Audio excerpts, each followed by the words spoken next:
Let's go. Hi, Koli. Welcome to the podcast. I'm really happy to have you here and thank you again for accepting the invitation. I've been listening to Empirical Cycling for years, so it honestly means a lot to me to have this conversation with you. Before we begin, just one word for my French listeners. C'est mon premier podcast en anglais. Voilà, j'espère que ça vous intéressera. Moi, j'ai appris l'anglais comme ça en écoutant des podcasts et ça va permettre, voilà, j'en ferai d'autres. Je ferai encore des podcasts en français, mais je vais essayer de faire d'autres podcasts en anglais. Ça vous motivera certainement aussi à apprendre l'anglais. Vous verrez, il y a plein de choses qu'on n'entend pas forcément en France. Et voilà, Koli, c'est un podcasteur aussi. Je vous recommande son podcast, il est génial. Moi, j'ai appris beaucoup de choses grâce à lui et vous pouvez écouter ce podcast sur YouTube avec les sous-titres normalement en français, ce qui vous aidera à comprendre ce podcast. Sinon, voilà, pas le choix, il faudra l'écouter plusieurs fois pour bien tout comprendre. Alright, so Koli, before diving into specific training topics, I'd love to take a step back and talk about your coaching journey. How will you summarize your core coaching philosophy today compared to when you started? It's pretty much the same. It's rooted in observation of performance, and that's really kind of where it all starts and ends for me. And I know you probably want to talk about some of the scientific literature and things like that, because I certainly do on my podcast. But for me, it's like if we can theorize about mechanisms all we want, but at the end of the day, if somebody's not actually getting physically faster, then I'm not interested. Yeah, I understand. And that's what I appreciate about empirical cycling. It's a constant dialogue between, the evidence and the real world coaching. Yes. How do you personally balance specific evidence with what you empirically observe in athletes? I struggle with the answer to this question all the time because it's obviously evolving because the scientific literature is evolving. And so I think that where I come down is, in terms of a very broad picture, is that I think the scientific literature gives us a good idea of where not to go, because there's only so many bridges between mechanism and outcome. There's not a lot. And I think that the literature is more useful in terms of thinking about why something wouldn't work than why something would work. Because like if you speculate this type of training will do this thing and this thing and this thing, it's like, that's fine. But I don't necessarily think that you can always rely on that 100%. Because at the end of the day, you've got to see somebody getting faster. And there's a lot of fad training these days where theoretically it looks great, yes, but I've tried all this stuff and some of it kind of works, sometimes for reasons that, the main proponents think, and sometimes not for the reasons that they think. And so you've got to kind of tease all that stuff apart into what's it really doing? Why do we really think it's working? And what can we actually do to make our athletes faster at the end of the day? Yes. And you say that, yes, science helps us to understand what doesn't work. But if we listen a lot to science, really, if we deep dive into all the literature, there is not so much thing really working that we are sure it's working. It's always not so sure, or if really small improvements, Yeah, and I think that's one of the hard parts about interpreting the scientific literature is deciding what is a meaningful improvement. Because at the end of the day, that is where we really need to come down, because there's, unlike I think in like strength training literature where the outcomes are pretty simple, are the muscles getting larger? Are you getting stronger? In endurance training, there's multiple facets of training. There's multiple reasons that your ramp test power could improve, or your VO2 max could change over time. And even teasing apart the individual response from the group response is even harder. And so, yeah.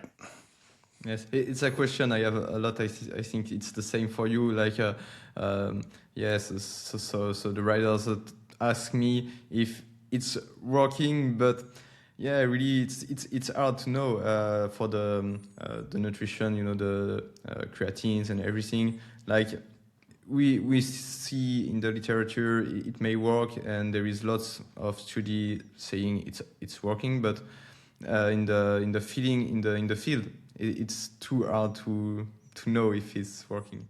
Yeah, and especially when you're dealing with something where the improvements are going to be so marginal that you can't really measure them, most of the time I'm going to think it's not worth the extra stress to incorporate whatever training protocol or nutritional supplement or whatever it is. And especially with nutritional supplements, especially if you're dealing with pros, like these are people getting drug tested. Like you cannot risk having a contaminated supplement. So, and then even then, it's like, if it's net neutral and the risks are really not that big, then why not try it? But that's very, very few things realistically. Yes. And I don't know what's your take on altitude training, but if we look at the literature, there is not so much evidence that it's, yes, we know for the hemoglobin mass, it's working. But if we look at the time trial, actually, there is not so much study during time trials. And if we look at that, it's not really convincing. And in the field, there is everybody doing altitude training. What's your take on that? And what's your take on that? Oh boy, I'm going to black pill everybody on altitude training. I did a deep dive into altitude training a couple months ago, and I was genuinely shocked at the evidence that I found in the literature. And it could be that there's more real world evidence that there's really meaningful improvements in performance especially for professional athletes at sea level, we should say. Because does altitude training improve performance at altitude? Absolutely, there's no question about it. But when it comes to regular sea level performance, the evidence is not that strong. And for the people that I coach who have done altitude training, the expense, the time, the time away from sea level, even it's all, and the stress of it, especially if you got your family up there, like all these things. In a lot of ways, I don't think makes it worth it for most people. I think, again, if the outcome is net neutral, then hey, why not? If you think you're getting a small benefit, okay, cool. If all that's worth it to you, sure. But yeah, in the literature, it's kind of like without a doubt that it improves hemoglobin mass, but that amount of hemoglobin mass, I've yet to see have a meaningful improvement in performance. I mean, it's not like the hemoglobin mass improvements that happen when you're like doping.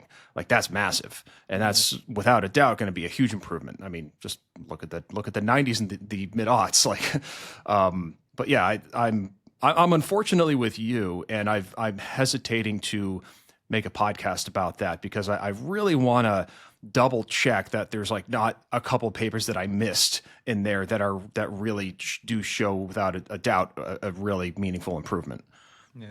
Same for me. But yeah, I don't really recommend the altitude training to the riders I coach. I think it's fine for the pro riders because they have also staff around them. So in fact, it's not like when they're training at home, there is the family, there is lots of things to do because they are at home. So they are not very focused on cycling. But when they are at altitude with staff and they focus on training, and for them, it's for sure a good idea. But for the riders who need to pay for their training camps, I think it may not be worth it. And even in France, the weather may be not so good. So you went to altitude, you did trainers. So it's not worth it for me, I think. Yeah. So yes, you have a strong scientific background and coaching experience. What has made you choose not to work within a professional team environment? Maybe don't the opportunity, or maybe don't the chance, or why you're. Two things really. First is, well, a lot of the coaches that I've worked with, like in a consulting capacity, or a lot of them who are friends, they are coaches at big time professional teams. And actually recently a couple of them got jobs in the last couple of years, and they said, dude, thanks so much for helping me out. It's because of you that I got this job. And that's awesome. I'm so happy for them. The environment for me seems a little stifling because unless I'm in charge of guiding the performance philosophy of the team, I'm just going to argue with whoever is in charge, and I'm going to be a pain in the ass, and I'm going to get fired in 3 months. And even with the pro riders that I coach now, when we get on meetings with their teams and their performance staff, they're like, hey, how come you can't do torque training? How come you can't do this? How come you can't do that? And it's like, find me time to do this stuff. Like, I'm doing what I know works, and you're watching your rider improve greatly. It's like, do we think we can really get better improvements by doing this other training? I usually argue no, and the rider also argues no. Like, hey, look at these massive gains I'm getting. It's great. Yeah. But it is a pain in the ass, and so I am a perpetual thorn in the side of pretty much anybody I talk to. So sorry about that ahead of time, by the way, if that ends up being you too. Yes, okay, I understand. It's right now. It's the same for me. Like, I work with some riders in Conti teams, and I'm not in the teams. Like, I'm outside, and I can do what I want to do. So yes, it's easier. Is it the same for you? You train some Conti riders? Yeah, I one-on-one coach a bunch of kind of. Here in the U.S., we call them like domestic elite. Some of them have a proper contract and get paid. Some of them do not. A couple Conti riders in Europe, and I have worked with or currently regularly consult with some World Tour riders in Europe too. And that's also one of the other things that has turned me off of working at a World Tour team. Because I see the training that they're doing, and if I were required to give that to people, I would rebel. I mean, there's also a reason that they're coming to me to consult with me on the DL. Also, is that like things aren't going well, and nobody comes to me when things are going well. So I understand that there's plenty of riders things are going great, and they don't want to talk to me, and that's fine. I understand that.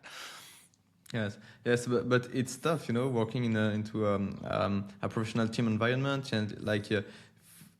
Do you think is it really compatible with evidence-based coaching? This is really comes down to how do you want to determine what counts as strong evidence? Yeah. Because like you could take, I mean, we'll probably get into this in a little bit, but you could take any aspect of performance and ask 3 coaches to come up with why they think something is working or why not or something like that. And from 3 coaches, you're going to get 12 opinions. And because nothing is really cut and dry like that, I think. What was the question? I totally ADHD'd it. Like, do you think it's compatible to work here with evidence-based coaching in a professional cycling team? Yes. Yeah. Like I said, it does come down to what do you count as evidence? Because I think a lot of people put, for me at least, too much weight on the scientific literature, because the scientific literature tightly controlled experiments are about revealing the relationships between variables.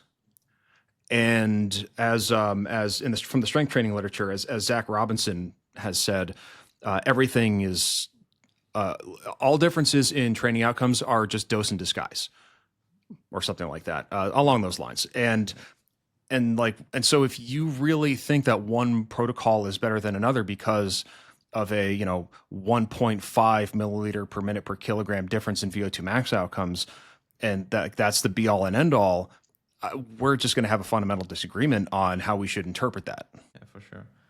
Yeah.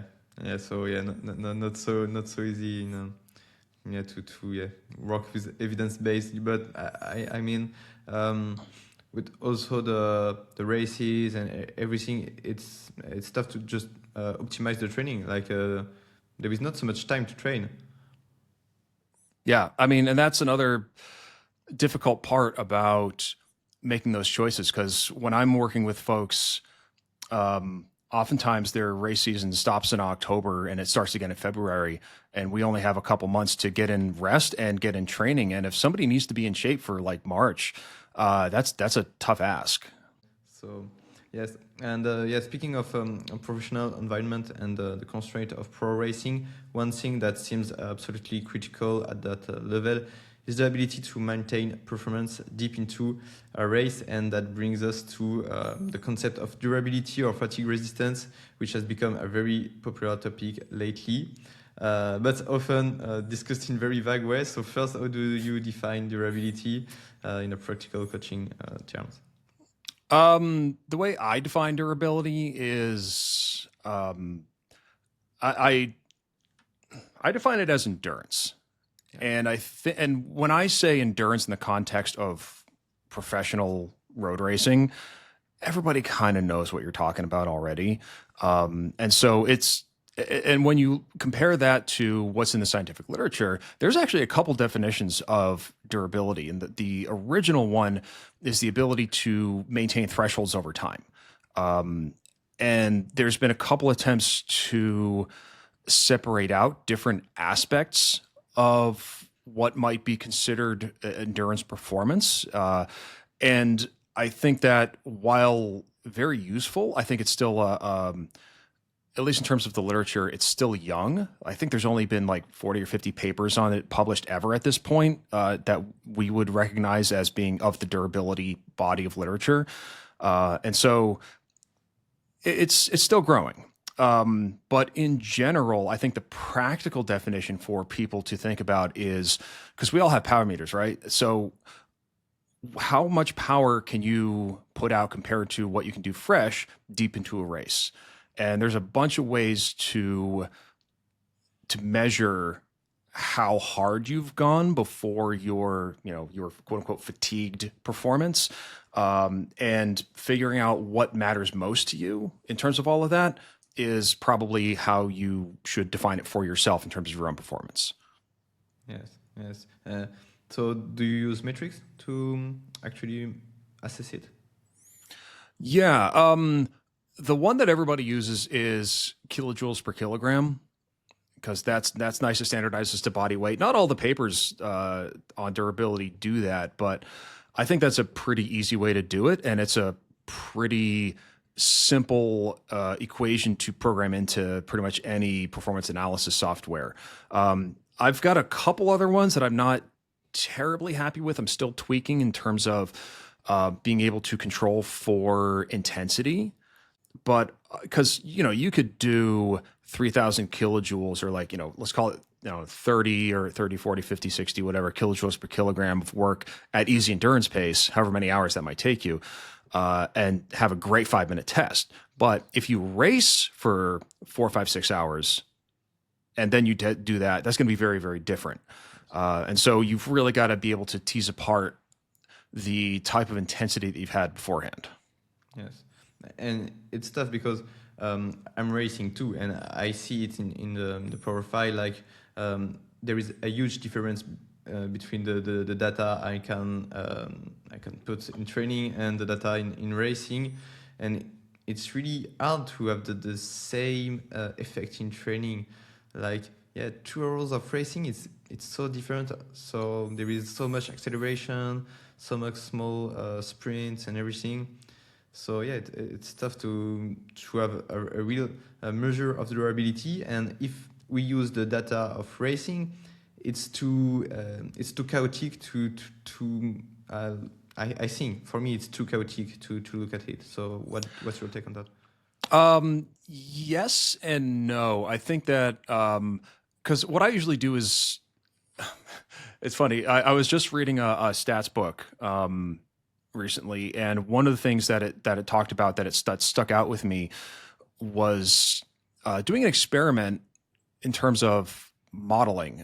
They had the same data set on spread of disease or something like that, and they gave it to a handful of different researchers, and each researcher made multiple models for the data and just to have look at one aspect, one outcome. And the results were all over the place in terms of each model. And it's like, even with the error bars, because error bars reflect, your confidence in your model and the data, they didn't even overlap that well. And in the end, you kind of average out to this thing and you figure that's close enough, but it takes multiple models to get there. And that's been my approach with teasing out different ways to measure durability. Is I have multiple models of performance running at the same time. And based on my coaching experience and also based on athlete feedback, we can interpret those models fairly well to say somebody's endurance is improving or somebody's endurance is not improving. But you need to have multiple avenues of attack to actually ascertain this one variable, because otherwise there's too many confounders to have high confidence in your result for just one model. Yeah, so you use something more, just not looking at the profile. You build your own tools, or do you look at that? Yeah, I build my own tools in WKO5 because the power duration modeling in there I think is the best on the market. And it's also, if you understand the programming language enough, and I don't program anything. I never had any. I was of the generation where learning programming languages was like optional, and I never did. I was more interested in chemistry and physics and things like that. I didn't know it was going to be so useful. But I understand the WKO5 language well enough, and I understand how to cannibalize other models in WKO5 for the data that I need. And I understand running validation checks along the way. So it's not just like, you get a number and you go, oh, this must be it, and it's wrong. So I also have a couple of my coaches actually are really good software engineers. One of them actually quit his job as a software engineer to start coaching with us. And he's developing another platform so we can actually analyze large data sets. So we're moving in that direction. But because it's me, we're not going to put out anything that doesn't have extremely high confidence in the result. And we're also going to have to obviously be very careful about what our results of whatever we're analyzing can and cannot actually tell us. So yeah, we do a lot of data modeling behind the scenes, but at the end of the day, how does somebody feel? Are they getting better? Are the results getting better? Like this stuff matters the most. Yes. And talking about that analysis, it's something you want to put on the market, our software, or to do that? Not yet. I am part of a project that's working on something that we do want to put on the market eventually that I think would actually be helpful to a lot of folks. But until then, we have a competitive advantage to not put any of that stuff on the market.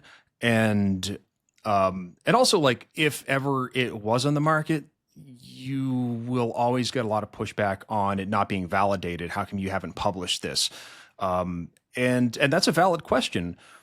But if it's good enough for us internally, because I have fairly high standards for this stuff. Well, I think I do anyway. Then yeah, it just doesn't make sense to put it out there in the world yet. And yes, just to come back to durability, talking about training, can it be trained directly? Or is it more a byproduct of consistent, well-structured training? That is a very open question at the moment. So the way that I've generally approached it in the past is that I will, between the combination of pulling the very, very basic levers of training and specific aspects of training, between those two things, we seem to have had very, very good success improving durability before we really knew it was a thing. And I started knowing it was a thing in like 2017, 18, when WKO5 or WKO4 at the time started to show fatigue after kilojoule expenditure, which is a metric that coaches had been looking at for a very long time, probably for 15 at least years at that point, pretty much since they could measure kilojoule output. Somebody had the idea like, hey, let's see fatigue and performance and blah, blah, blah. So like that's been a thing for a while.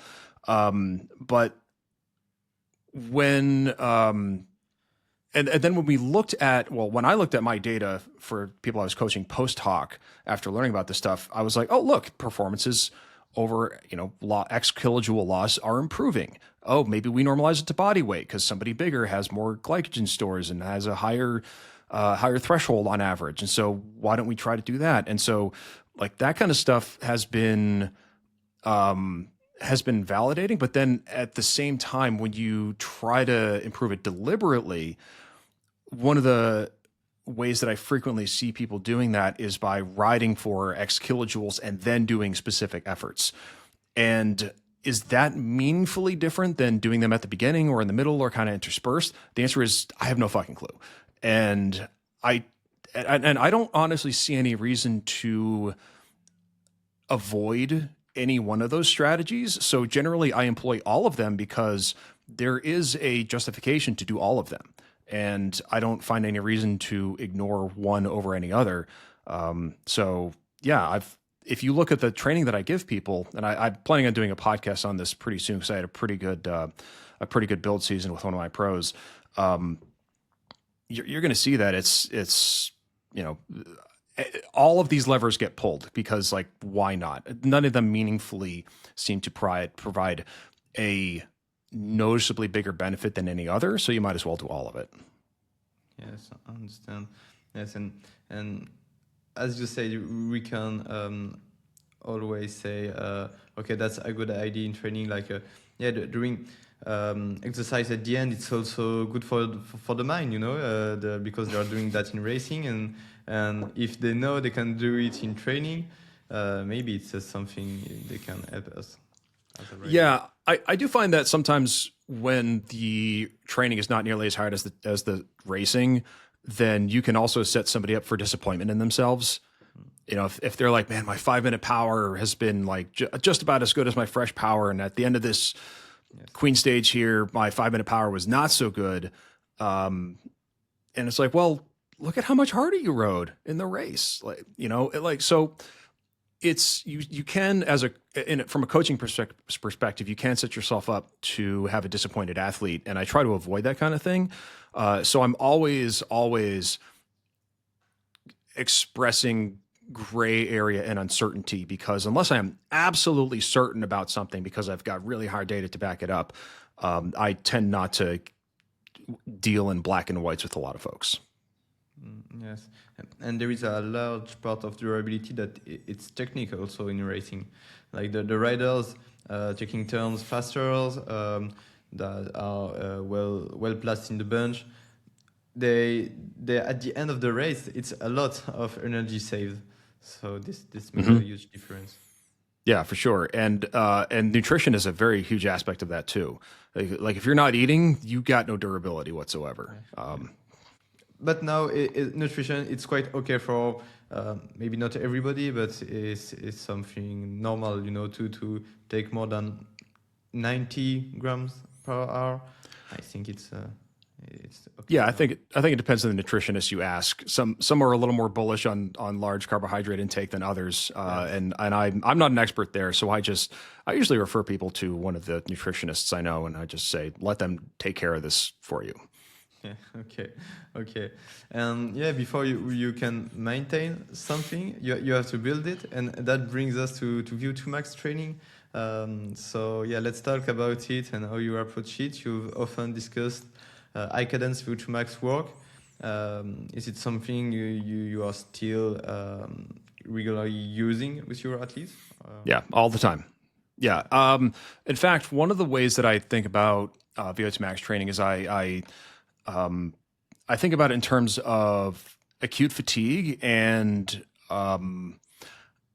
expected outcomes. So if you are doing like low cadence, full gas, big power kind of efforts, like that can improve your VO2 max for sure. Are your legs going to be too fatigued to do enough efforts to have a high quality enough stimulus. Like if you are doing power focused max efforts and you're doing like double VO2 days, like 2 workouts in a day, I mean, holy shit, your legs are not going to be happy on that second effort. That second ride is going to suck. And so high cadence is especially useful for situations like that. And I still give people a lot of double days. But I bet one of the questions you're going to ask is like, do I still give people VO2 blocks? And the answer is I never gave people VO2 blocks that frequently to begin with. And a lot of it just comes down to the recovery that people are capable of achieving from a block. And some people are great at that. And some people have the really kind of compressed schedule. So a lot of pros might do a lot of blocks because we really got to get that work in and then get them to recover and get ready to race.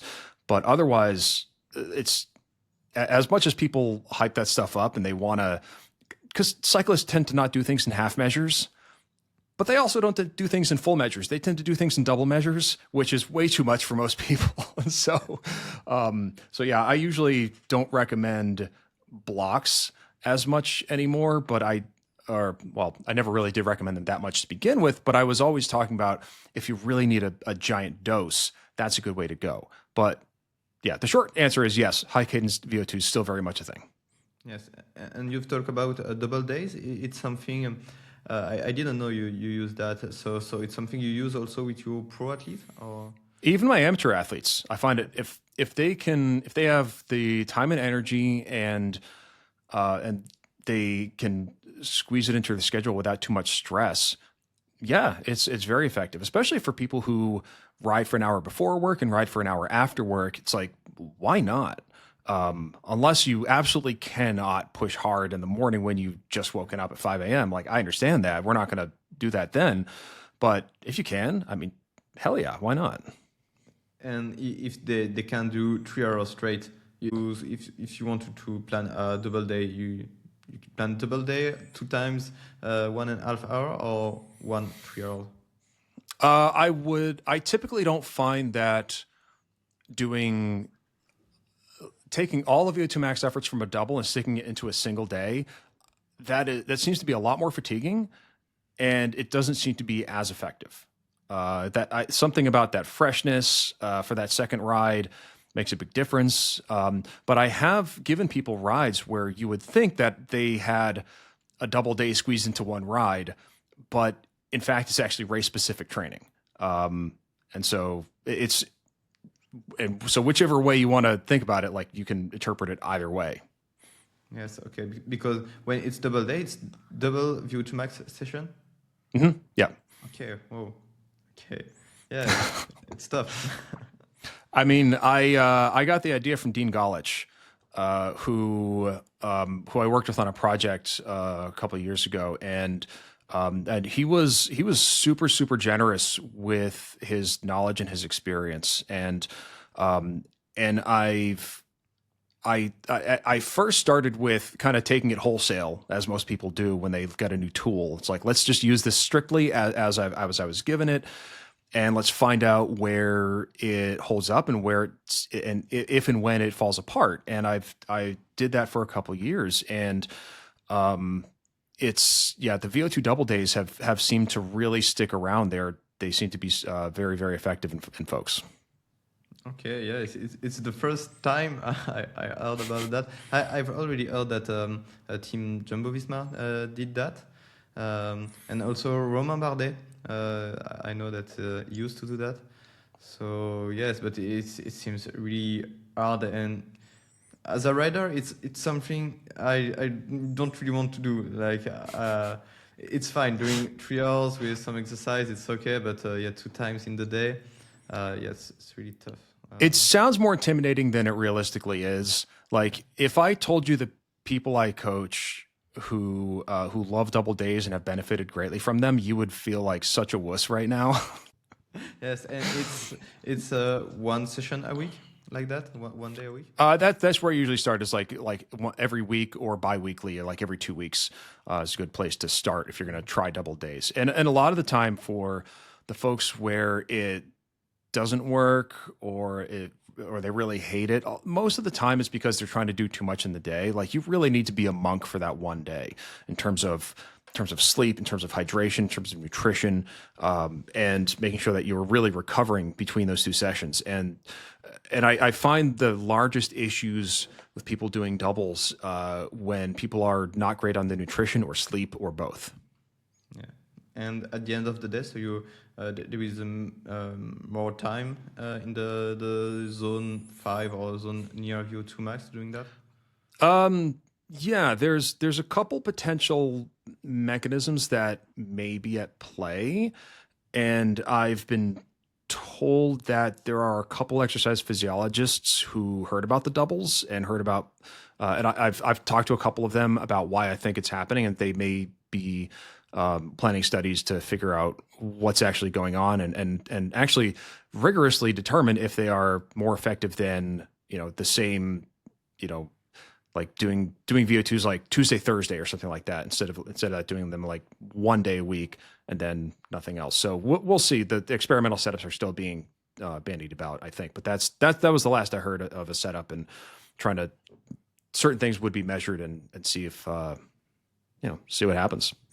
Yeah. Okay. And can you give us a concrete example of a typical day with a double day and double session? Oh yeah, sure. Morning session, hour to an hour and a half, something like 3 to 5 by 4 minutes. Rest as needed, about as hard as you can possibly go for each effort, while also completing the set. That is a very, very big asterisk. You have to complete the set, and you have to do it with good effort across the board. So if that means that you want to sag the first effort at like a 9 out of 10, and then you try to push a little harder for the rest, that's fine too. Then you eat immediately, try to take a nap in between, try to give yourself at least 4 or 5 hours in between sessions. And then evening session, you can do the same workout if you want, or you could shorten the efforts a little bit, or you can lengthen them. Some people like that. So lengthen would be like 3 to 4 by 5 minutes. Or if you want to shorten them, it would be something like 5 to 7 by 3 minutes. And that would also be at, all of this would be at high cadence. Like if most people pedal around like 85, 90 RPM, I'm going to want to try to get them over 100. And the power output's going to go down, and that's fine. I've never seen any lack of improvement because the power output was down, because the effort was high enough that if you're breathing hard while you're doing all this stuff, everything's going to be fine. I remember it's something you have already said about how do you assess that VO2 max training session is working or is in the right zone. It's the breathing. Yeah, breathing out of your eyeballs, for sure. Yeah. And so seated high cadence, yeah, okay, yeah. Mm-hmm. Not so easy for a lot of folks.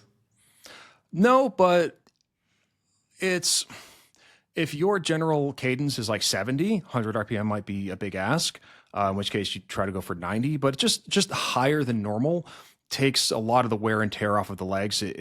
And makes it a little more, you will feel the larger aerobic component for the most part, unless you are a super big anaerobic capacity rider like me, in which case I'm going to feel aerobically taxed no matter what cadence I do for 5-minute power. But in my case, yeah, higher cadence always saved my legs and saved my ass for doing more sessions. Yes, but it's I find it myself very hard for 5 minutes. It's easier to do high cadence for like 30-30s or 40-20s, 40-15s. I use high cadence VO2 max work more like that. Yeah, I actually have never found that the intermittent efforts were nearly as good as the steady efforts. Despite the papers to the contrary, I've really found that they more improve anaerobic capacity, and they will improve VO2 max for somebody who's less well trained. Like if you're more off the couch or you're a newer rider, that kind of stuff is great. But at the end of the day, I don't find that for well-trained riders that it's nearly as effective. Yes, I found it very effective at the beginning of the season. For me, for example, like doing threshold during the winter, and then a few sessions like that, and then racing, and the race will give me a big stimulus to improve, and that's fine. And later in the season, I'm more on longer and steady VO2 max work, because I find it very hard at the beginning of the season where you also mentally, like, you don't have so many watts in the tank, and doing 5 minutes, it's Yeah. So preparation for VO2 max efforts are difficult, and especially if you start racing early, like, early February after, you race to like, October. Yeah, that's not a lot of time to prepare. And so you've really got to pick your battles in your season carefully with that kind of stuff. And so, yeah, like prep for VO2s is definitely a thing. And I've taken to doing a little more in the last couple of years than I had in the early years of coaching people, and it seems to work a lot better instead of throwing somebody off the deep end. And some people like that. Some people want to be super fresh going into that stuff, but most people seem to need a little bit of harder work because, like you said, you don't have that many watts over threshold early season, and so it's better to prepare for that kind of stuff. Yes. So you might wait before a few months before giving that, or wait before a goal, or do you plan that in the year? I think it depends on the stimulus that I want for somebody, because if somebody needs to be in shape early and stay in shape, it's rare that they're going to have enough energy to do proper VO2 max training in season. Like most of the pros I work with have very, very busy race schedules. Like they're going to race anywhere from like 30 to 50 race days a year. And that's a busy schedule. And I want to try to get all of their work done as early as possible. Because if we are thinking about how much time and energy do we have to actually build shape to be better than you were the previous year, we really only have a couple months to do it.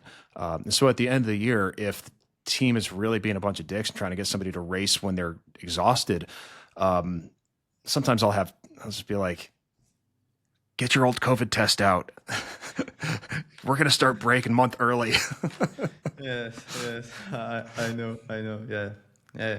It's hard for them to train very. Yeah, there is so much races and stage races, and yeah, at the end of the year you don't train that much, so the races are that hard, and the travel also. Yeah, that takes a lot. Yeah. So. Yeah, and actually, when I consult with World Tour teams, like I've consulted with a couple performance managers and coaches for big teams, and one of the things I tell them is like, you got to stop giving these guys like high intensity mid season, because like, look at their performance; it's going backwards. And look, I'm measuring it. And how come you're not? Like, that's the kind of thing that happens, and because they're like, oh well, we didn't get this in season, or early season, we got to get this now. And I'm like, you got to like replan this guy's season. So anyway, that's the other kind of stuff that keeps me out of those jobs. Yeah. But hey, sometimes they ask me for advice, and that's nice. Yes. For the top riders, it's easier. They choose their races, and they can rework at training, and they won't be called during a training camp or during you need to race now. We need somebody. So yeah, for them it's easier, but the reality for the other, it's harder. Yeah, planning a season is the same strategy as racing. It's energy management, and it's like, look at Mathieu van der Poel's season, the year that he went way too hard during the Giro. Then he did altitude training. Then he went to the Tour, and he abandoned. As far as my memory serves, yeah, I think he abandoned. He was having some not good performances because he never got enough time to rest. He went from riding every climb too hard in the Giro, spending energy he didn't need to spend. Because if you look at the sprinters, like they're basically like vying for Lanterne Rouge in the stages that they're not vying to be first. And that's a good example of energy management. And so if you look at how he has planned his seasons ever since then, he learned that you really got to be strategic. Like he only enters a handful of races in the classic season now, and it is to his benefit. Yes. And I think a lot of people could learn from that. Yes, and for the people that don't have the choice and they need to race a lot, is just doing easy training, easy volume between races the right approach, with maybe some intensity.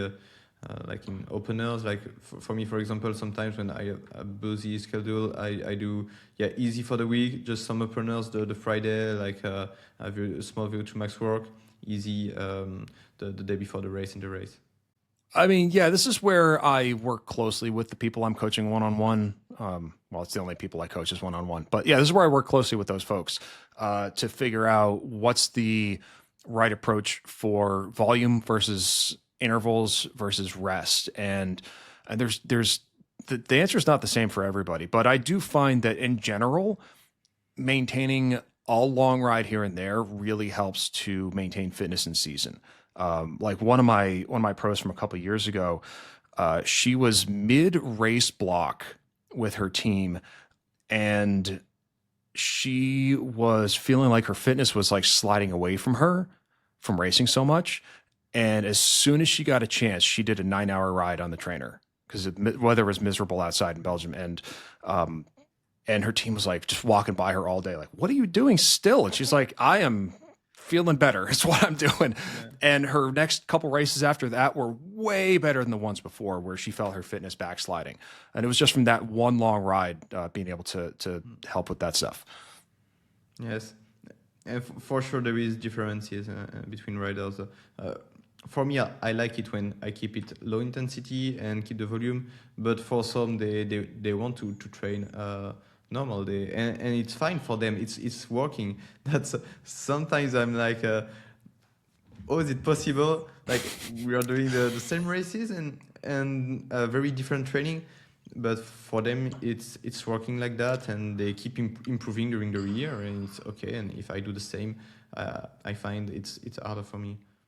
Yeah, I find that one of the reasons that seems to happen for the folks where I see that happen, because I don't usually take that approach when I'm coaching somebody, but when I consult with folks or I'm working with teams and stuff, the training philosophy they have around those intervals does not lend itself to actually being maximal. Like those are not like max VO2 max intervals. They are given a target that is kind of sub-max. And oftentimes I find that what is that noise? Yeah, oh, sorry. It's me. Oh, it's very distracting. Sorry. I find that the intervals that they're doing are sub-maximal enough to keep somebody's legs open, but they're not maximal enough to actually fatigue them further. And so over time, you get this slow improvement effect if you are not like maintaining or backsliding. And maintaining and backsliding are things that happen, but people usually don't want to talk about those because it's, who's going to say like, "Wow, my fitness has gotten way worse this year." Yes. Yeah.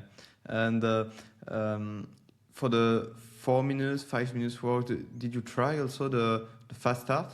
Like 1 minute, maybe harder, and then easier. Yeah, generally speaking for VO2s, I recommend either an even or a slight positive split where you start a little bit hard. A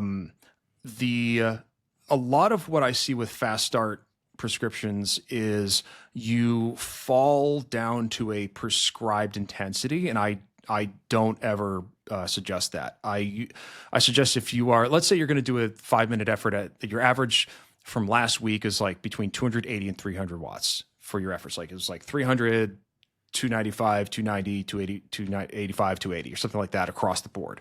This week, okay, now we've got a good baseline. I'm going to want to see you start at like 310 to 330 watts and see the power fall off gradually, but maintain that effort. And your average is going to probably be about the same, 300, 305, 310 watts, something like that for your first effort, most likely. And then for the next couple efforts, who knows? But as people get more fatigued, as they go into these workouts a little bit tired, oftentimes they just want to even split them. And as long as the effort is high enough, that's totally fine too. I usually I've seen a couple people negative split these, but they're kind of exception cases in some ways because those are like longer efforts. Sometimes people be like, I had one guy who moved to altitude and he was like, "Man, I can't push hard for 2 minutes yet." And I'm like, "Try longer." He goes, "All right, I'll do 8." And he kind of ramped into the efforts, and that was very effective for him because it was closer to what he had been doing at sea level. But that's not necessarily the approach that would work for everybody. So I usually just recommend a even or slight positive split. Slight.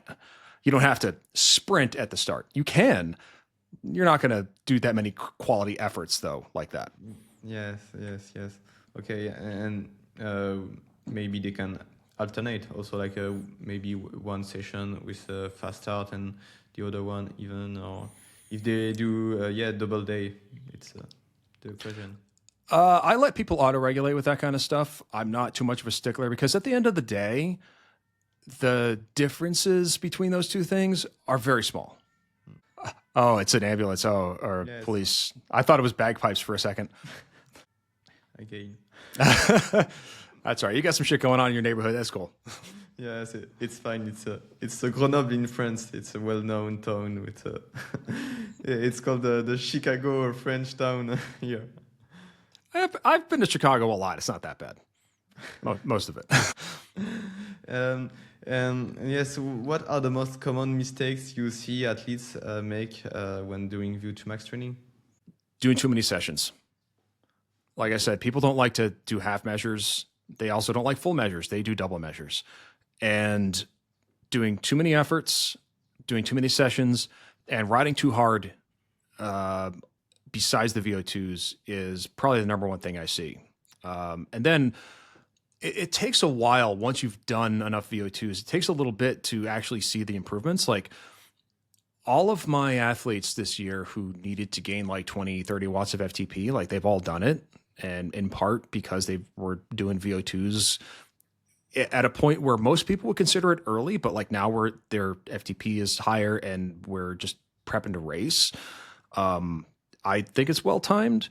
And they, generally speaking, it takes anywhere from like on the very, very short end, like 1 week to see meaningful improvements, but you're still going to be pretty tired. Like if you did a block, a week is like usually pretty soon. Some people will have a good response. I have over-indexed on that in the past and given people testing a little too early. But generally speaking, it's like 2 to 4, even up to 8 weeks to really see the improvements bed in. And you should see a kind of stepwise improvement in threshold power as somebody recovers, depending on the recovery environment too. And that's really another big question. Yes. Okay. So you can push to up to 8 weeks of VO2 max training? Oh, no, God, no. I mean, depends on how frequently you do it. Okay. Like if you're doing a block, I mean, most people make it through 2 to 2.5 weeks of a block. Rarely do they make it to the full 3. We usually bail out a little early. But if you're doing VO2s like once a week or every 2 weeks, you can do them pretty much as long as periodization would dictate that you need to. Yes. And can you define what's a block for you? Oh, God. Probably like 2 double days. I've gone up to 3. I've experimented with 4 with some people. It's too much. Do not do 4. 3 is still a stretch.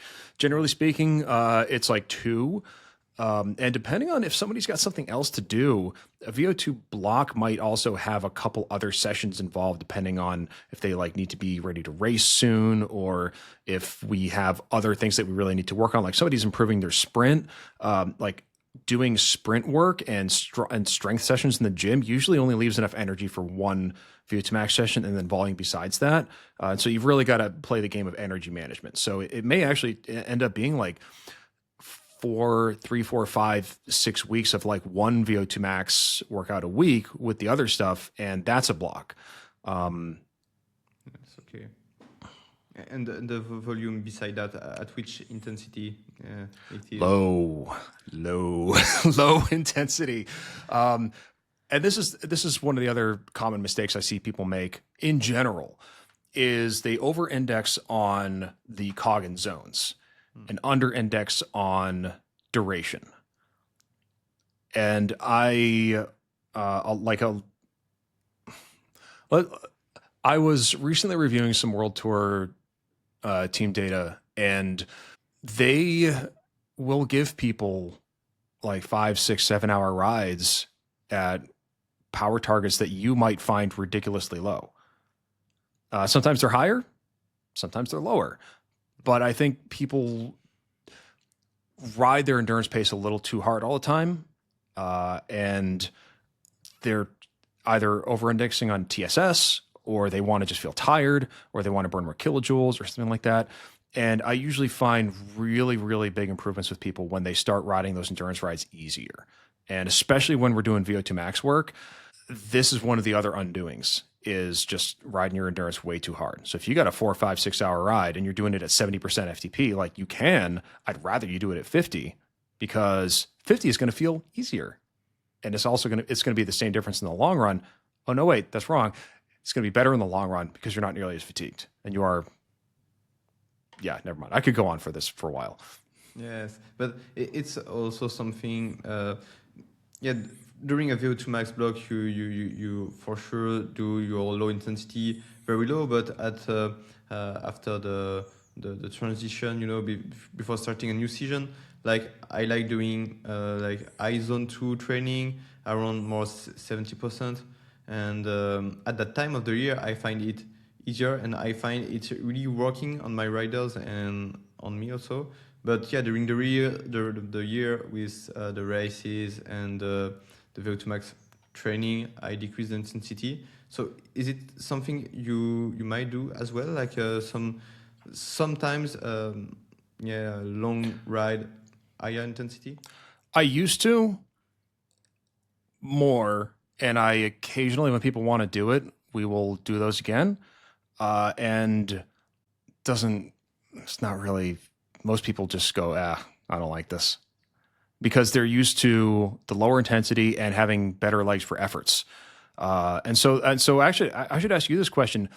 What is the outcome that you're looking at for high zone 2 rides? Like what do you find is improving? My first threshold, and it's also a feeling, like I feel strong, like I'm doing for me. I ride at 230, 240 watts, and it's fine. I feel it's easy, and then when I'm racing, it's the same watts average for sure, not the same watts in a normalized power, and it's very different, but it's the same watts average. And I feel not as tired as when I was doing lower intensity training for my long ride. So and for when I'm doing threshold work beside that, it's okay. Like I'm recovering, and it's fine. Okay, yeah. I actually find that first threshold improves best when people are riding under it for longer, and being very, very, very fresh also is a good way to improve, is one of the best ways to see your first threshold improve. So like with my athletes where we've done testing on this, being very, very fresh, like one guy's FTP is probably in the low 400s. And when he's fresh, his first threshold is like 330, 340 watts. When he's fatigued, it's like 280. And he does, easy endurance rides at like 45 to 55% FTP for like 5 to 8, 9, 10 hours. And that's actually a pretty common thing. And with people who ride harder for most of their endurance rides, in my experience anyway, I don't actually find that improves that first threshold. And in fact, it actually, if it is improving, it's usually masking it by fatigue. So, and this is just how my training philosophy has seen the outcomes. I'm not saying that your experience is wrong, but that's not something I've seen the way I coach people. So, we could both be right. Yes, for sure. And do you think there is also a trade-off? Like it's for me, it's a good way to increase the load without doing more hour, because I don't have that time. So I can increase my watts beside the exercises, and I'm doing even with the exercises day. The exercise day, I can I do a better average power. So at the end of the day, I spend more kilojoules. So at the end of the week, it's more load, and at the end, it makes me stronger. I could see scenarios where that would be the case. I actually don't find that. I don't index on kilojoules at all. And because I'd rather somebody spend less energy on kilojoules, and I'd rather they do more hard efforts. Okay. Because especially when people get better trained, the intensity seems to be a better driver of improvements than just spending more energy at moderate intensities. I will need to charge my MacBook. Sure. And I don't have the cable with me. Sure, no problem. All right, it's okay. Maybe I think we can wrap this now, like just doing some key message for the end, and Sure. And that's it. I think it's good. Yes. Okay. So yeah, to wrap things up, I'd love to zoom out a bit and talk directly to the athletes listening. So if you had to give one piece of advice to cyclists who want to think more critically about their training, what would it be? It's two things that are two sides of the same coin. Watch your performance, number one. And number two, try new things while watching your performance. And actually, we've done a couple podcasts on how to try new things. I think that was actually a podcast title probably about a year ago, something like that. But also the most recent Watts doc on setting up your own N=1 training experiment also goes into a bit of the scientific philosophy of and the procedures of setting up a proper N=1 experiment. So yeah, watch your variables and try new things. Okay. Yes, I don't have the time to listen to that episode, so I will give it a listen because yeah, it's hard to make an experiment based just on just on you. Yeah, it's there's a lot of noise, a lot of things that cause day-to-day variability. But in my coaching experience, at least, they're easy to control. So I think at the beginning of that episode, I said it's going to sound complicated, but in the end, it's actually pretty simple, and I think that's true. Yeah. Okay. Nice. So I will check that. And what's one concept you wish athletes will stop overcomplicating? LT1 training. Okay. You do not. Okay. One of these days, we're going to do a podcast on it, but there's absolutely nothing special about it. And when you see it working for really well-trained riders, you can think about it like a nutrition intervention. When you substitute in one thing, you are actually displacing something else. So oftentimes the question is not what are they doing, but what did they stop doing? Yes, it's a cost. It's an economic cost. Like maybe they can do something else. That's what you want to say, or no? I didn't really understand what you wanted to say. Like it's maybe they can do something else and it will be better than L1 training. Yeah, so I think right now there's a low intensity craze, and I think part of it or overthinking low intensity craze. I think part of it is a misunderstanding of metabolism fundamentals having to do with lactate and lactate clearance. And I think the other part of it is that a lot of people are finding they actually just have better recovery when they're doing less high intensity training, which was the fad for a while. And then also the high intensity thing led right into the low carb thing. And so when you start doing well-fed, low-intensity training, oh my God, you're recovering. Who the fuck would have known that? Yeah, for sure. So yeah, you are not onto the long LT1 session like Abramson. We've tried them, and at no point did we find any meaningful improvement over what we are already doing as training. Okay. In fact, it actually it was difficult for some people because not everybody can feel out their LT1. And also, if you get a lactate test, the test interpretation varies, and also how the data that you get varies by protocol. And so when somebody says my LT1 is like, 90% of my FTP, I'm like, no, it's not. Let me see that lactate test. And I see it and I go, okay, well, here's why you think this. And so actually people are doing basically tempo or sweet spot work instead of actually riding out their LT1. So yeah. It's because it's something, if I use lactate personally, and it's for my LT1 training, like I'm checking if I'm right near my baseline, and I find it really makes sense. Like I'm putting power, I'm using energy to produce watts, and it's a load, and this load on my body just don't produce a lot of lactate, so I'm in a physiological state of easy training, and at the end of the day I recover well from that training, but I've spent lots of kilojoule, and theoretically this makes sense for me as a coach. Well, and as a coach, it doesn't make much sense to me. And this is pretty normal coach to coach talk. It's like, you think it's this one way. I don't think it's this one way. And because to me, if you need lactate testing to feel that you're riding easy enough, then you are way out of touch with your legs. And we can work on that. It's an easy thing to train. You just have to be in tune with your legs. And I also think that because this is one of the things that people are spending a lot of money on is like lactate strips.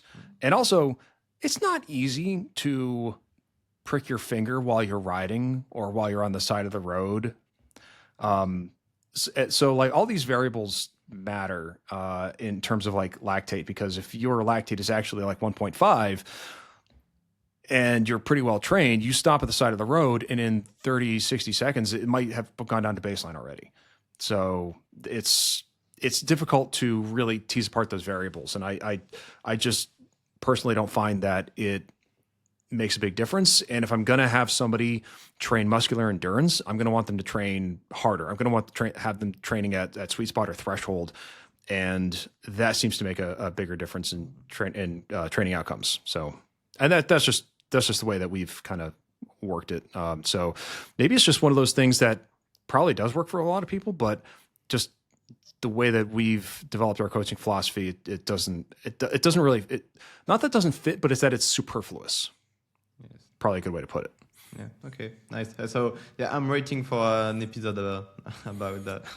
Well, I generally don't like to do episodes where I just shit on something, because it's easy to do that. There's a lot of people out there in the training media that are just specialists at just like criticizing everything. And I think it's really harder to make more positive contributions. And that's more what I try to do. So when people ask me, I'm going to answer the question. But when it comes to media that I make, it's really hard for me to I used to do a lot more of it. I feel icky thinking about those episodes. But yeah, it's not something that I want to do. So I'm gonna have to get a lot of prodding from people. And also, like, it's not like the case is like ironclad, because you can't really prove a negative. Like, I don't think that over-unders have any special effect on lactate clearance, and it's not like lactate impedes exercise to begin with. So my idea that over-unders are just a different type of threshold training doesn't land well with a lot of people, because they've already got their mind made up about lactate dynamics and things like that. And so maybe I'm just, I don't know, maybe I'm just a guy who knows too much biochemistry. It's very possible. Yes, but this messages, it opened the mind also, like I really want to hear that. Sorry, I didn't understand. I really want to hear that, like to hear that from you. To hear that. Oh yeah, sorry. Yeah, it's nice you keep that for you, but yeah, it also opened the mind. No, like yeah, maybe. I don't know. We'll see. There's a lot of other stuff I want to get to on the podcast first before we start poo-pooing what other people are doing. And whenever those teams ask me about that kind of stuff, well, nobody's asked me specifically about that kind of training, because they're happy with their results.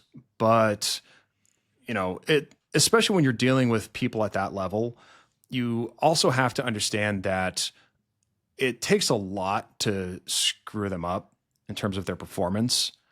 And as long as you're getting it mostly in the ballpark, they're going to be fine. It's when you're dealing with amateurs that are very sensitive to quality training stimulus and recovery, that's when you really notice a big difference. And I've worked with people who are that level of genetic freak, and it's like, I can do anything and this guy's going to get better.